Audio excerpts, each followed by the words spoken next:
একজন মানুষ, একটা পাহাড়ি গিরিপথ, আর তার পায়ের নিচে বদলে যাচ্ছে পুরো উপমহাদেশের ইতিহাস।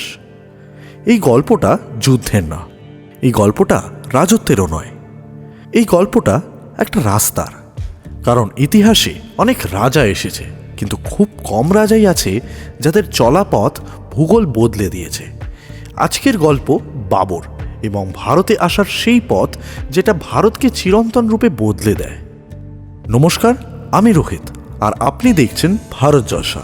এখানে ইতিহাসের মোড়ক খুলে আমরা আপনাদের উপহার দিই কঠিন সত্য।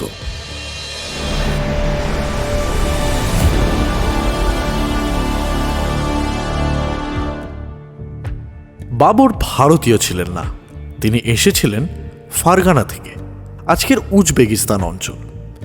সেখানে তিনি ছিলেন এক হারানো রাজপুত্র। রাজ্য হারিয়েছেন, ভাইদের সঙ্গে লড়েছেন, আশ্রয় খুঁজেছেন পাহাড়ে পাহাড়ে। আর ঠিক তখনই ভারত তার সামনে একটা মানচিত্র হয়ে খুলে গিয়েছিল।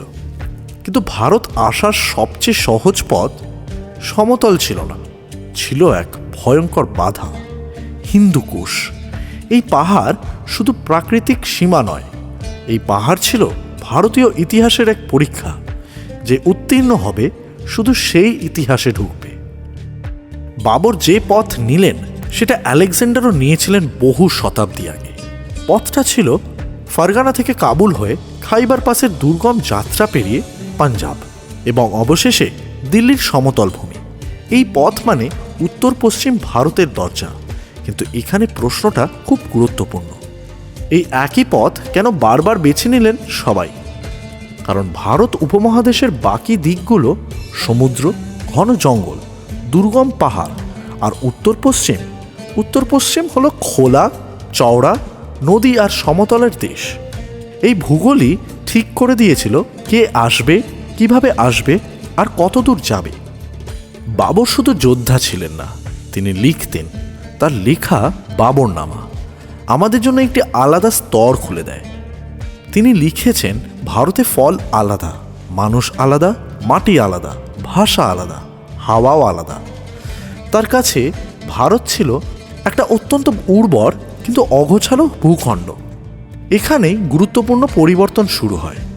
বাবর পাহাড়ের মানুষ, তিনি অভ্যস্ত টেরেস ফার্মিংয়ে, সেচ ব্যবস্থায়, বাগান পরিকল্পনায়। ভারতের ভূমি তাকে দিল অসীম সম্ভাবনা, আর বাবর ভারতকে দিল এক নতুন ভৌগোলিক চোখ।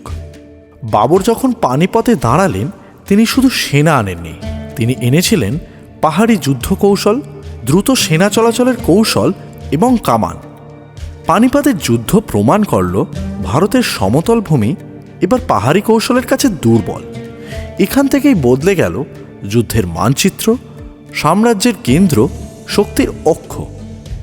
উত্তর ভারত আর শুধু কৃষিভূমি নয়, এটা হয়ে উঠল সাম্রাজ্য গঠনের আদর্শ ক্ষেত্র। বাবরের পথ অনুসরণ করেই পরবর্তী মুঘলরা একই জায়গায় শক্তি কেন্দ্রভূত করলেন। দিল্লি, আগ্রা, পাঞ্জাব, নদী, সড়ক, বাণিজ্য সব উত্তর ভারতের দিকে ঝুঁকে গেল। দক্ষিণ ভারত আলাদা ছন্দে চলল, উত্তর ভারত হল রাজনীতি ও ক্ষমতার হৃদয়। একটা পথ শুধু একবার ব্যবহৃত হয়নি, সেটা হয়ে উঠেছিল ভারতের ইতিহাসের প্রধান করিডোর। প্রশ্নটা বড়, বাবর কি ইতিহাস বদলালেন, নাকি ভারতের ভূগোলই বাবরকে ডেকে এনেছিল? উত্তরটা অস্বস্তিকর। ভূগোল সুযোগ দেয়, মানুষ সেটা ব্যবহার করে। বাবর সেই সুযোগ বুঝেছিলেন।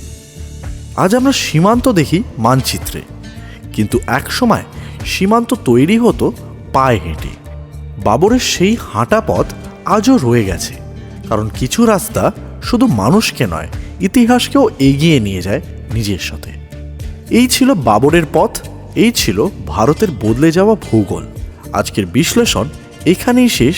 ভিডিওটি ভালো লাগলে লাইক করুন, শেয়ার করুন, আপনাদের মতামত কমেন্টে জানান, আর আমাদের চ্যানেলটিকে সাবস্ক্রাইব করতে একদমই ভুলবেন না। আমি রোহিত, শুনতে থাকুন, দেখতে থাকুন ভারত জলসা।